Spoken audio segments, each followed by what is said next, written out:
The attack came without warning. Yuna was checking medical supplies in the small clinic when the first explosion shook the ship. She fell against the wall, and bottles crashed to the floor around her. Red emergency lights filled the room. Alarms screamed through the corridors. She ran toward the bridge, pushing past crew members who were running in every direction. The Ember Light was a cargo ship, not built for battle. They carried medicine and food to outer colonies. They had no weapons. They had no soldiers.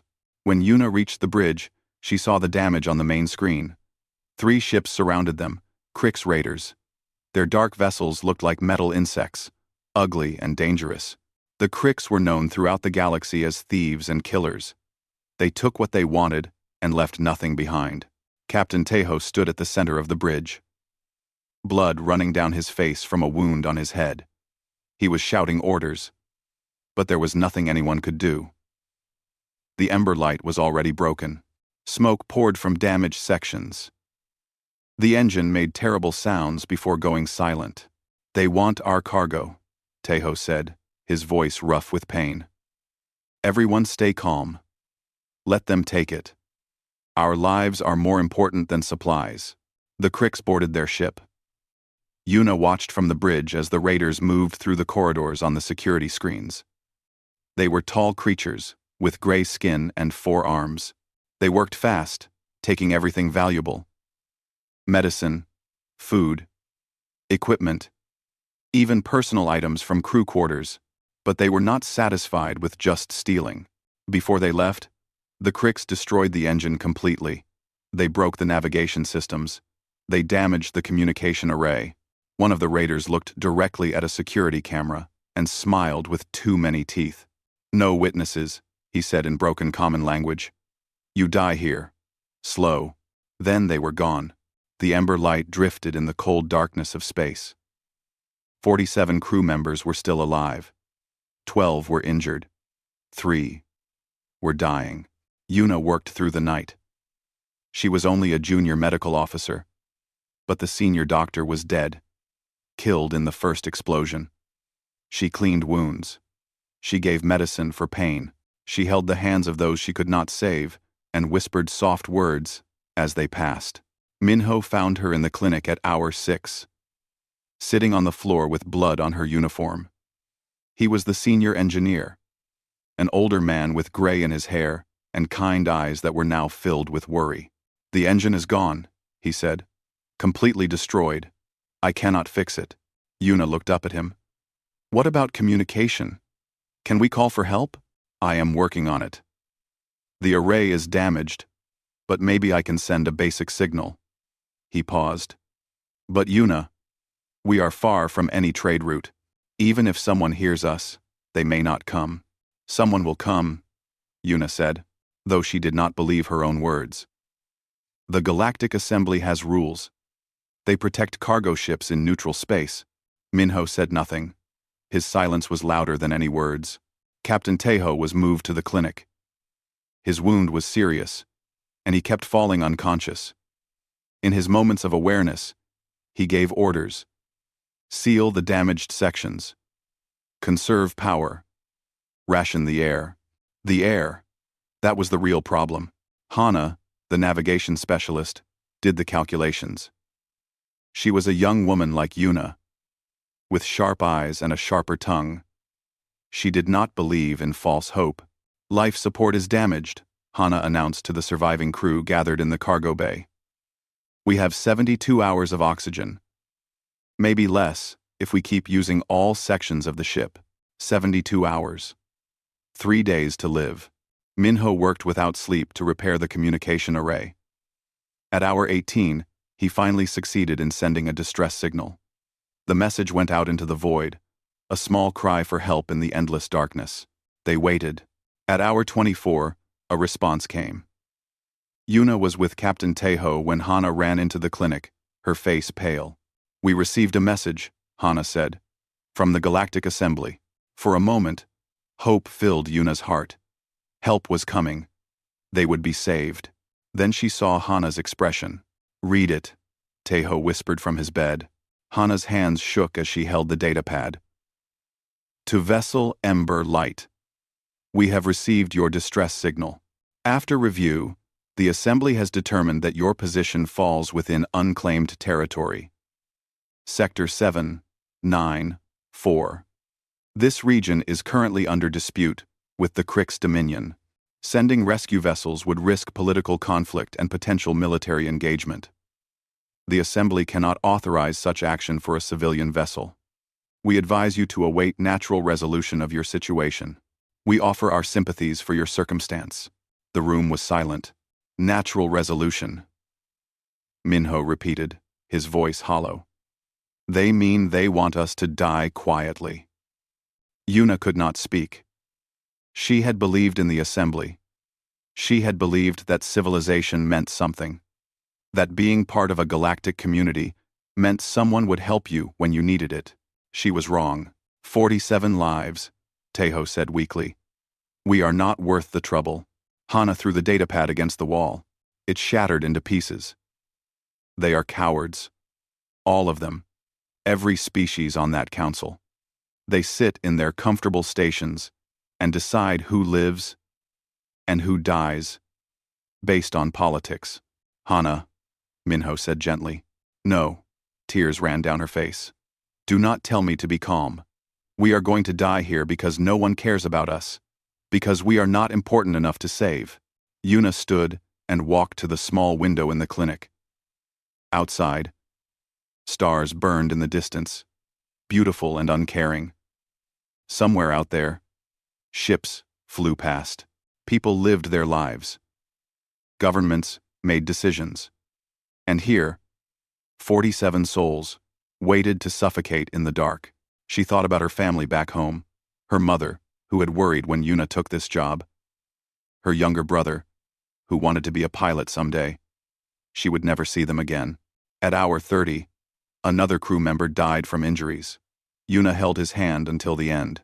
At hour 36, they sealed the damaged sections of the ship and moved all survivors to the cargo bay.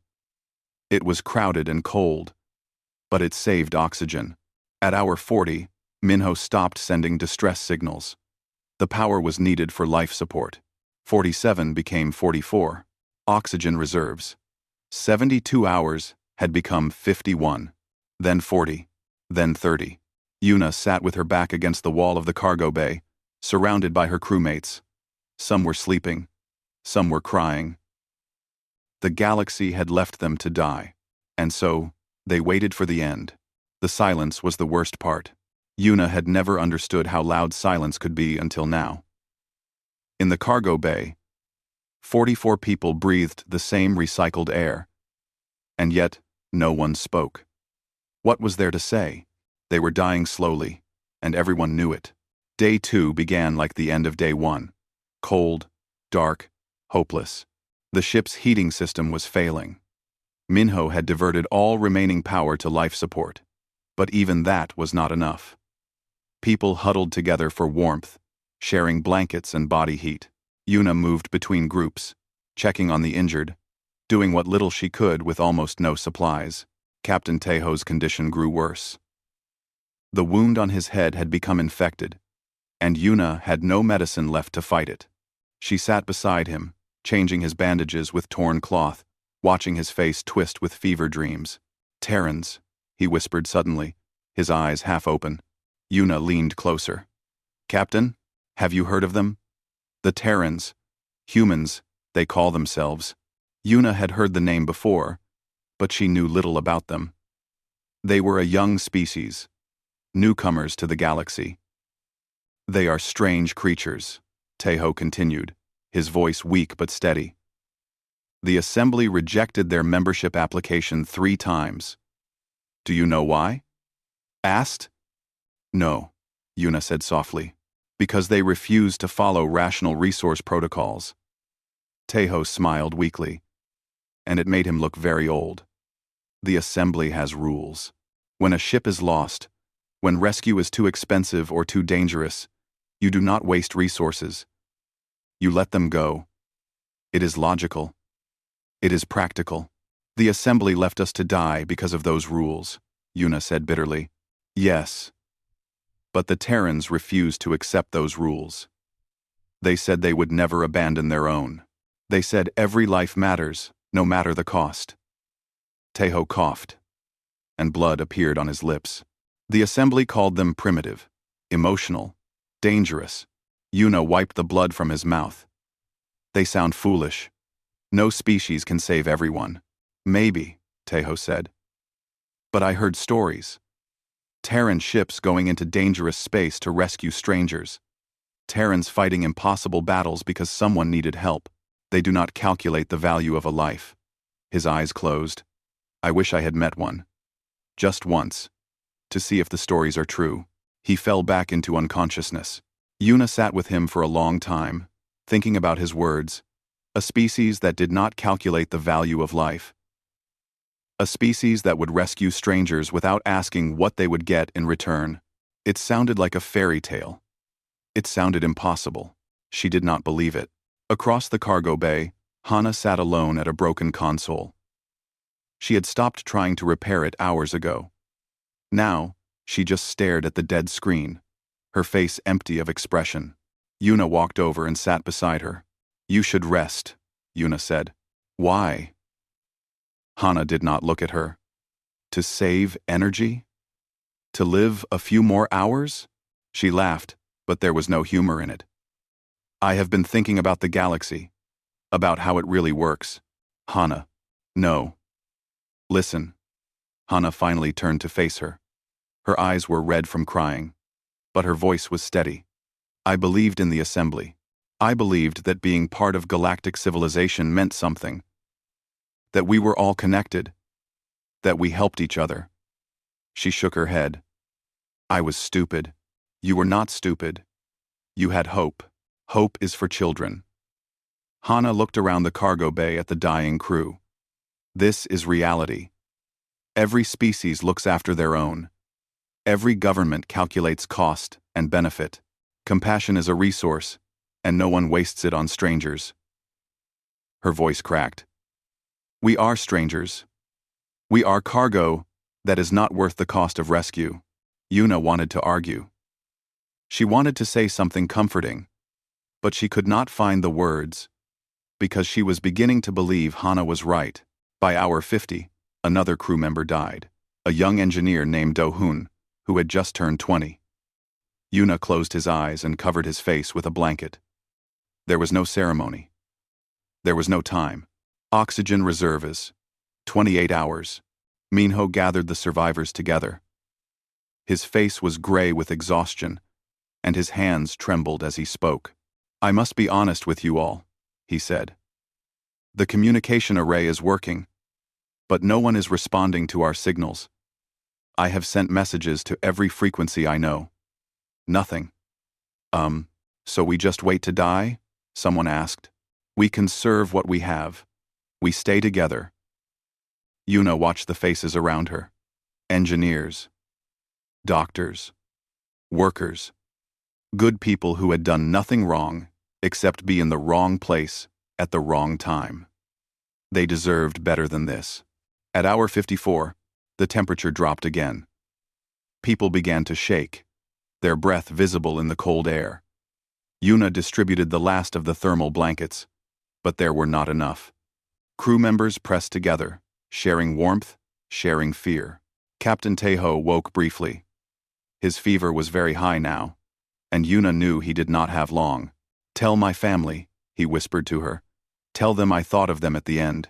You will tell them yourself. Yuna lied. Help is coming. Teho smiled sadly.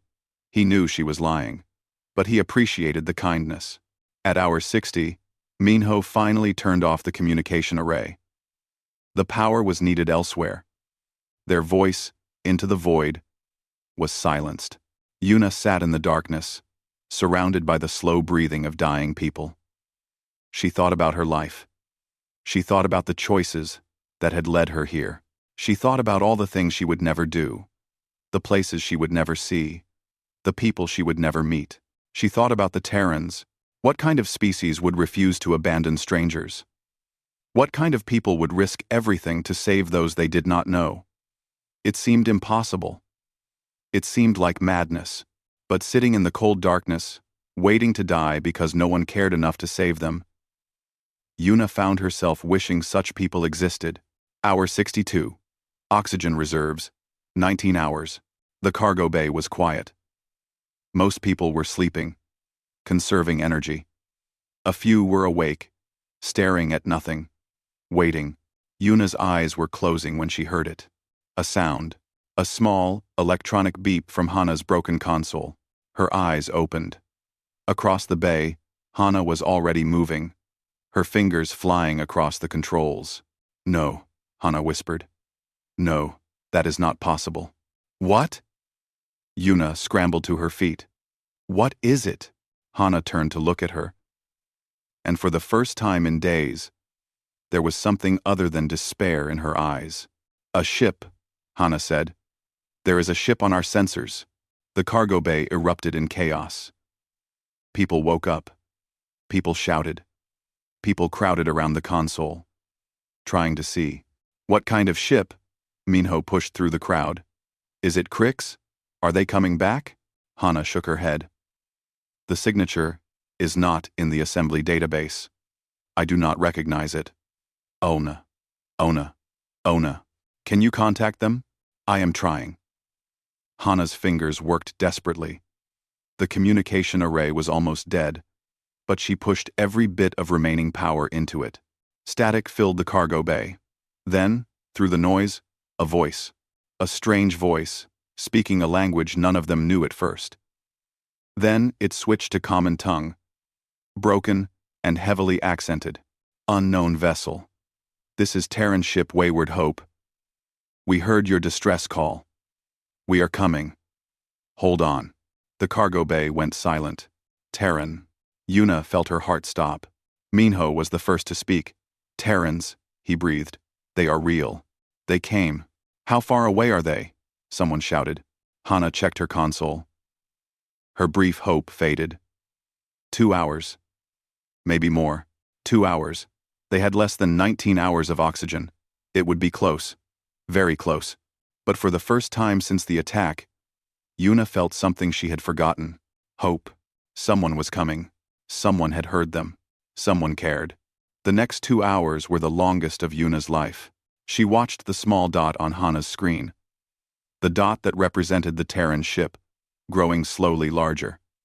It moved faster than she expected, as if the pilot was pushing the engines beyond their limits, as if someone actually cared about reaching them in time. But oxygen was running out faster too. Minho did the calculations. At their current rate, they would run out of air before the Terran ship arrived. They needed to do something. "We seal more sections," Minho announced. "Everyone into the center of the cargo bay. Pack together as tightly as possible. Share every breath." They did it. 44 people, pressed together in a space meant for 10. Bodies against bodies. Strangers holding strangers. The air grew thick and warm with their breathing. It smelled of fear and sweat and desperation. Yuna found herself pressed between Hana and an older woman named Jisoo, who worked in the engine room. Jisoo was crying silently, tears rolling down her cheeks. Yuna took her hand and held it tight. "They are coming," Yuna whispered. "Just hold on." Minutes passed like hours. The dot on the screen grew larger. Then problems began. The life support system made a terrible grinding sound and stopped. Minho crawled through the packed bodies to reach the control panel. His hands shook as he worked on it. "I can restart it," he said. "But it will use the last of our power reserves." "Do it." Captain Tejo's weak voice came from somewhere in the crowd. He was still alive, barely, supported by 2 crew members. "Do whatever it takes." Minho restarted the system. Air began flowing again, but Yuna could feel it was different now. Thinner, less oxygen in each breath. On the screen, the Terran ship was 30 minutes away. Yuna began to feel dizzy. Around her, people were breathing faster, trying to get enough air. Some of the injured had stopped moving. She could not tell if they were unconscious or dead. 20 minutes. The cargo bay was silent, except for the sound of desperate breathing. No one had energy for words. Every breath was precious. Yuna's vision began to blur. She thought she might be dying. She thought about her mother again, about her brother, about the home she would never see. 10 minutes. A loud sound echoed through the ship, metal against metal. Yuna's heart jumped. Was it the Cricks returning? Had they come back to finish them off? Then she heard voices. Strange voices, speaking a language she did not understand. But the tone was urgent, worried, human. Human. The cargo bay door groaned, and then flew open. Light poured in, blinding, after so many hours in darkness. A figure stood in the doorway. A Terran. A human. Yuna had never seen one before. They looked so strange. 2 arms instead of 4. Soft skin in shades of brown and tan. Small eyes, without the protective membrane that most species had. They seemed fragile, breakable, but the human in the doorway did not look fragile. He moved with purpose, his eyes scanning the crowd of survivors. Behind him, more humans rushed in, carrying equipment, shouting orders in their strange language. "Medical team, here now," the first human shouted in broken common tongue. "We have survivors, many injured." A human female pushed past him, a medical kit in her hands. She was small and fast, her dark hair tied back from her face. She moved through the crowd, checking pulses, examining injuries, making quick decisions. "This one first," she said, pointing to an unconscious crew member. "Oxygen deprivation. Get him to our ship immediately." More humans came. They carried stretchers. They brought tanks of fresh air. They worked with an urgency that Yuna had never seen before, as if every second mattered, as if every life was important. The first human, the one who had opened the door, made his way through the crowd to where Captain Taeho lay. "I am Junho," he said, kneeling beside Taeho. Taeho opened his eyes. They were foggy with fever, but he managed a weak smile. "You came," he whispered. "You actually came." "Of course we came. You called for help." Yuna was close enough to hear the exchange. She stared at the human captain, at his simple words, at the way he said them as if they explained everything. "You called for help. Of course we came." As if it was the most natural thing in the galaxy.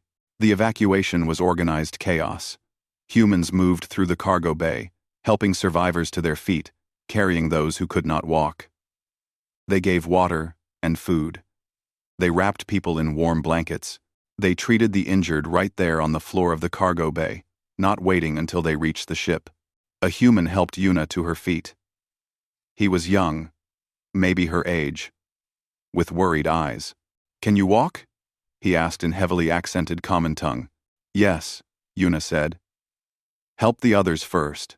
The young human looked at her with surprise, then nodded with respect. He moved on to help someone else. Yuna watched as the survivors were transferred to the Terran ship. The Wayward Hope was not large. It was clearly a civilian vessel, not military. The hull was scarred from years of hard use. The equipment was old and patched in places, but the humans had already prepared for them.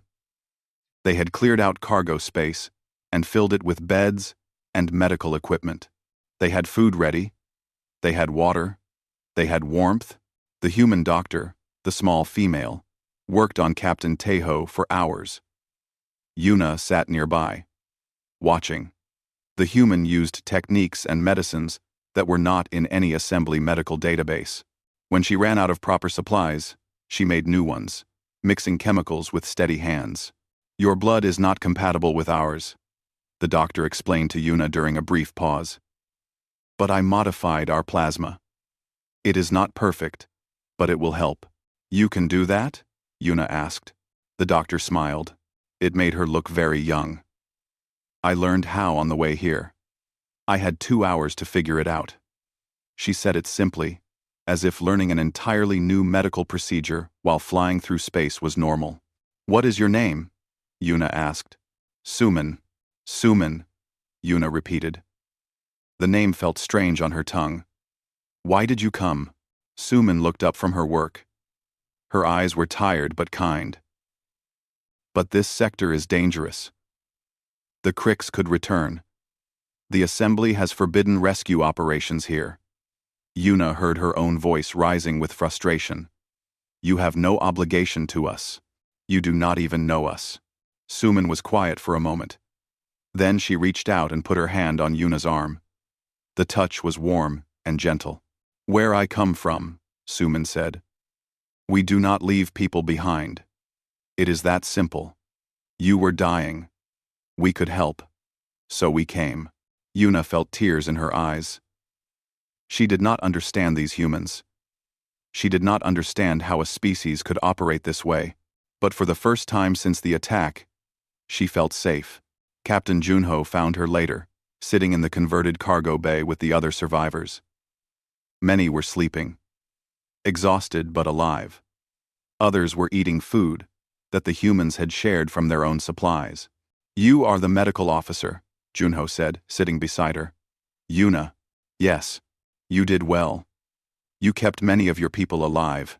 Yuna shook her head. I could not save everyone.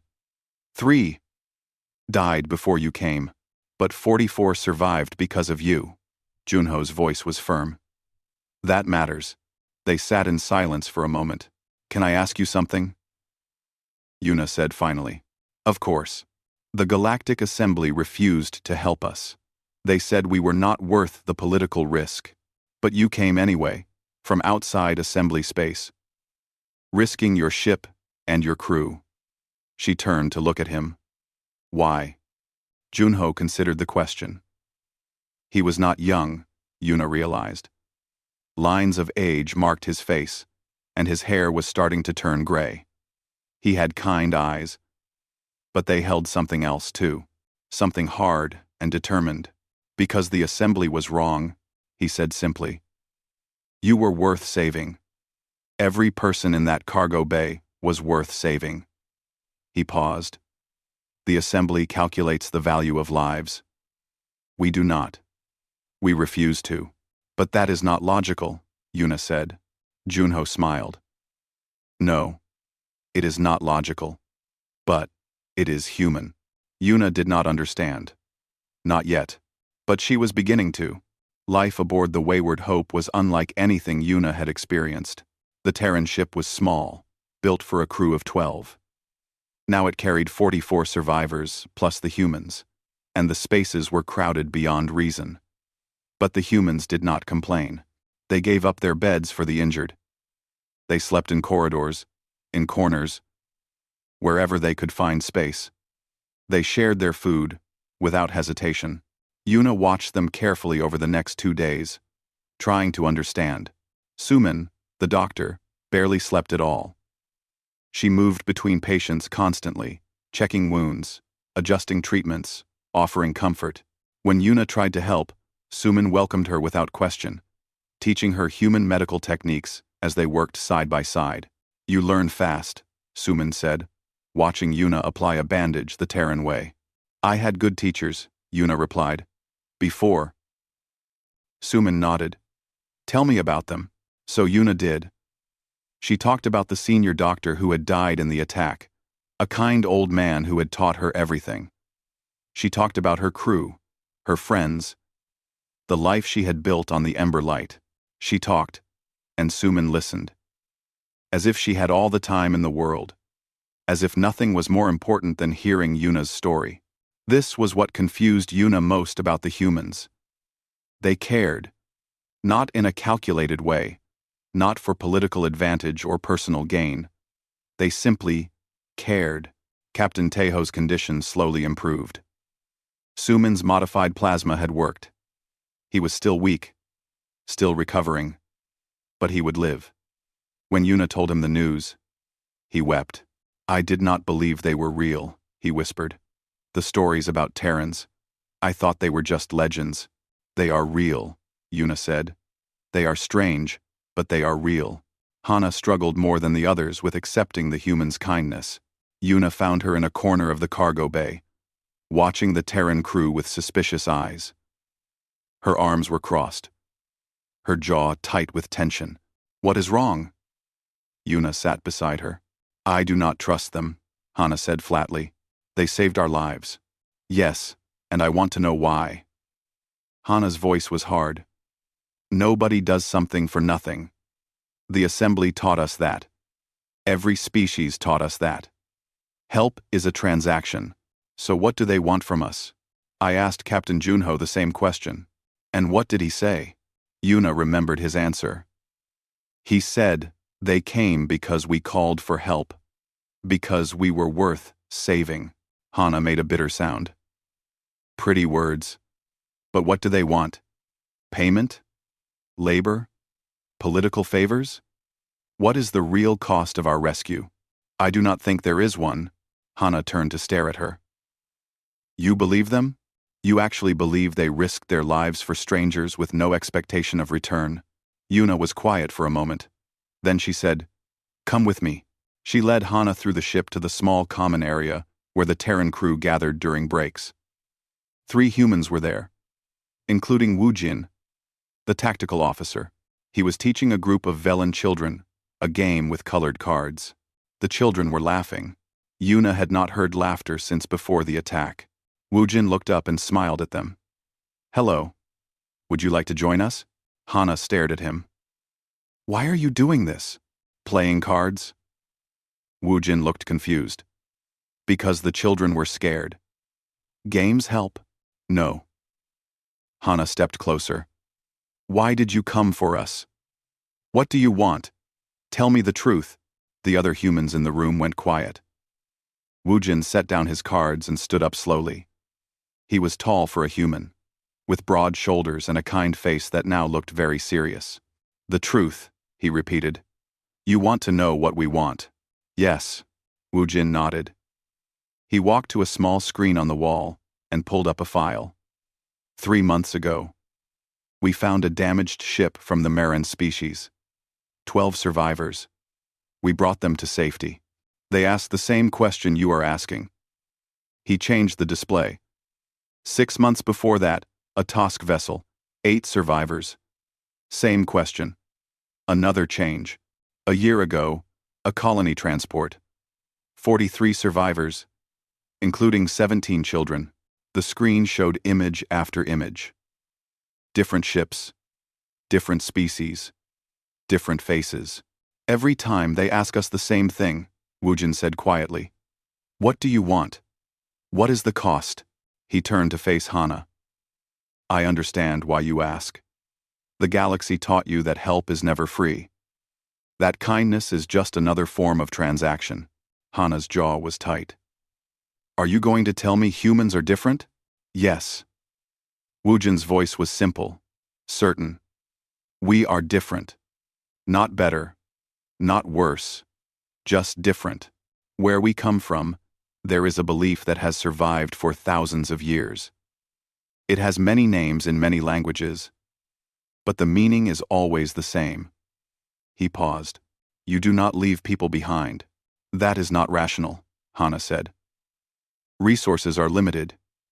You cannot save everyone. No, we cannot save everyone.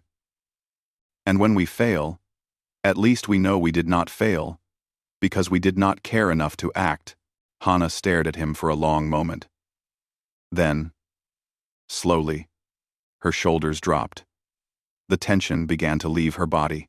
I do not understand you, she said quietly. Wu Jin smiled gently. That is okay. You do not have to understand us. You just have to let us help. That night, Yuna sat with Captain Junho on the bridge of the Wayward Hope. The ship was quiet, most people sleeping. Through the view screen, stars drifted past like endless diamonds. We are being followed, Junho said calmly. Yuna's blood went cold. The Cricks? 3 warships. They have been tracking us since we left the sector. Junho's hands rested on the control panel, steady and unafraid. They cannot allow witnesses to their attack. They want to destroy us before we reach safe space. What will you do? Junho was quiet for a moment. Then he said, There is an option. Wu Jin suggested it. We could put your people in escape pods. The Cricks have no quarrel with humans. We could leave you drifting and continue on. The Cricks would pick you up and eliminate the witnesses, and we would be safe. Yuna felt her heart stop. You would do that? Junho turned to look at her.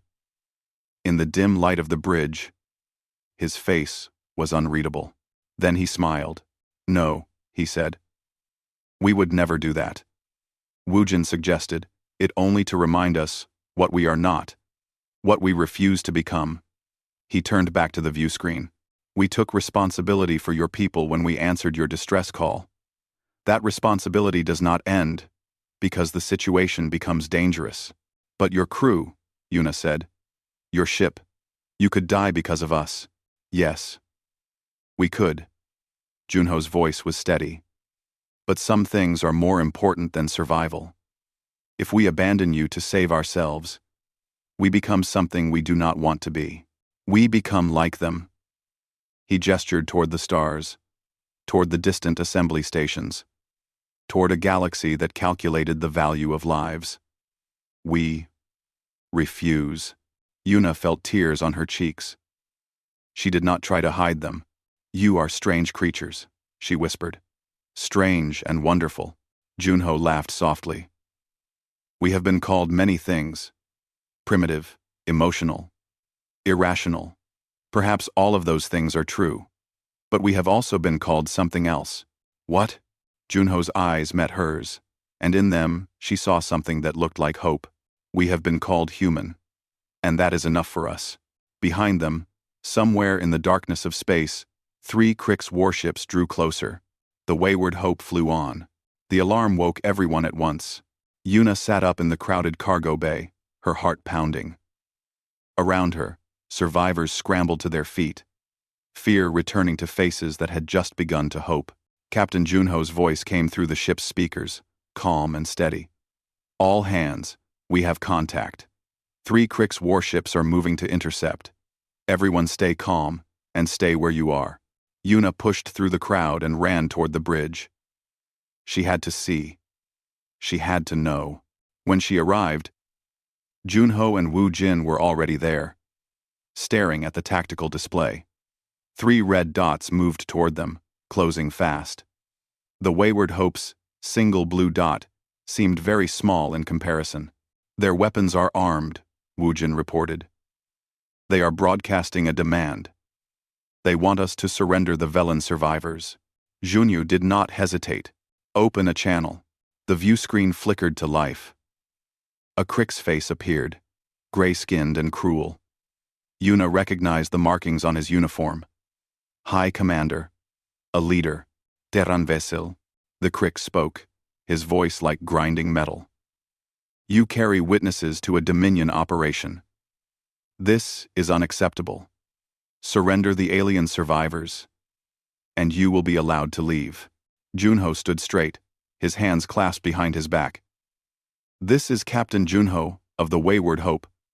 The people aboard my ship are under Terran protection. They are not available for surrender. The High Commander laughed. It was an ugly sound. Terran protection means nothing. You are not assembly members. You have no fleet, no political standing, no power. Your protection is words. Empty words. Perhaps, Junho said, but those words are all we need. You are 1 ship. I have 3. You have no weapons capable of defeating us. This is simple mathematics. The High Commander leaned forward. Give us the witnesses, or we will destroy you all. Junho smiled. It was a strange smile, small and knowing. You seem very confident in your mathematics, he said. Let me show you ours. He nodded to Woojin, who pressed a button on the console. At first, nothing happened. Then the stars began to change. Points of light appeared where there had been only darkness. 1, 2, 5, 10, 20. They dropped out of faster-than-light travel, one after another. Ships of all sizes and shapes.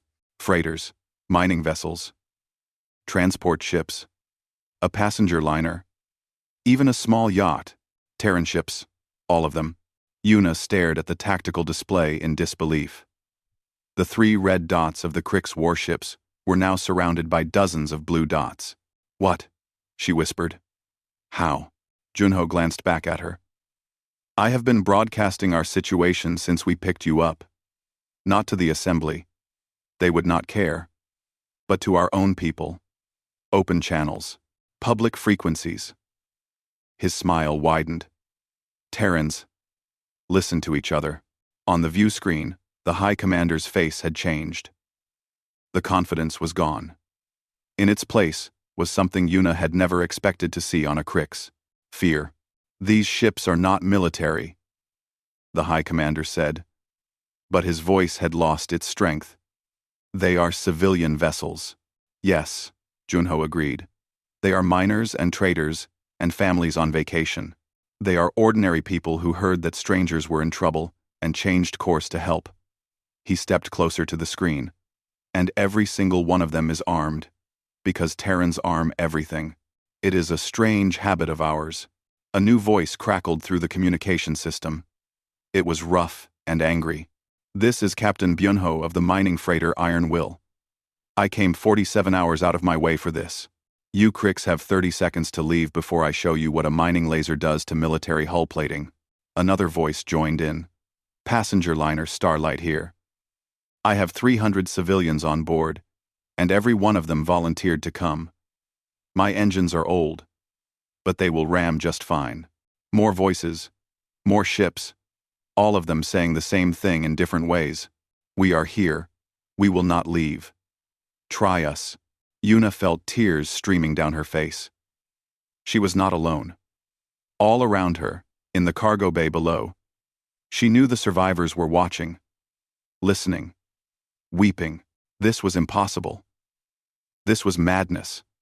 This was nothing like anything the galaxy had ever seen. This was humanity. The High Commander stared at the growing swarm of ships. His 4 hands clenched and unclenched. Yuna could see him calculating. The way all Krix calculated. Cost and benefit. Risk and reward. The mathematics had changed. "This is not over," the High Commander finally said. "The Dominion will remember this insult."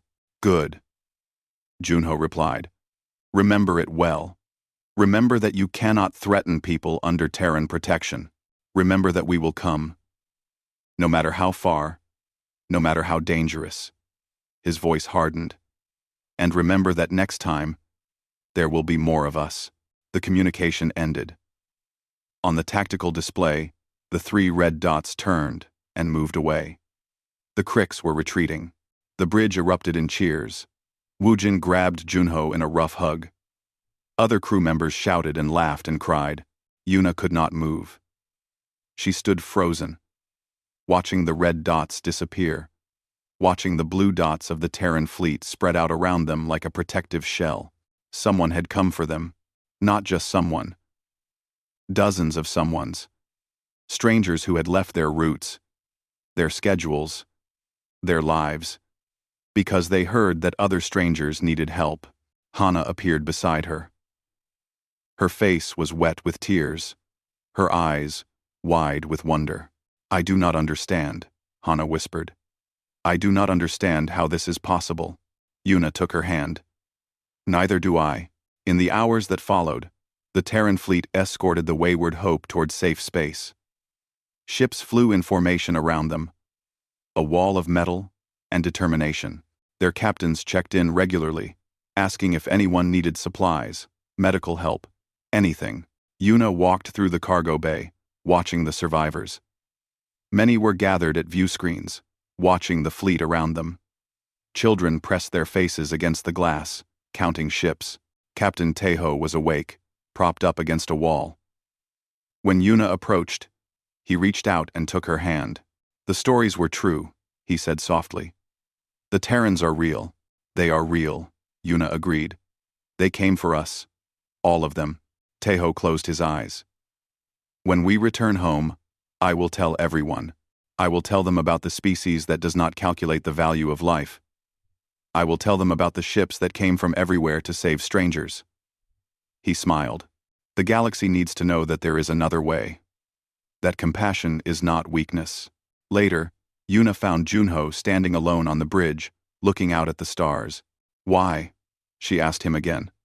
The same question she had asked before. But now it felt different. Now she needed to understand not just why he had come, but why they had all come. Every ship, every stranger. Junho was quiet for a long moment. Where we come from, he said finally. We have a saying. It is old. Older than our time among the stars. No one is left behind. He paused. It is not a strategy. It is not a calculation. It is simply who we are. But how? Yuna pressed. How can a whole species think this way? How can so many strangers choose to risk themselves for people they have never met? Junho turned to face her. His eyes were tired but bright. Because a long time ago, we decided something. We decided that if we have to choose between being safe and being human, we choose human. Every time. He smiled. It does not make sense. It is not logical. It is not efficient. But it is ours. It is the one thing we will never give up. Yuna looked out at the stars, at the fleet of strange, wonderful ships that had come from everywhere to save her people. The galaxy thinks you are primitive, she said. Perhaps they are right. No. Yuna shook her head. They are wrong. They are completely wrong. She turned to look at him. You are not primitive. You are not dangerous. You are something the galaxy has never seen before. And what is that?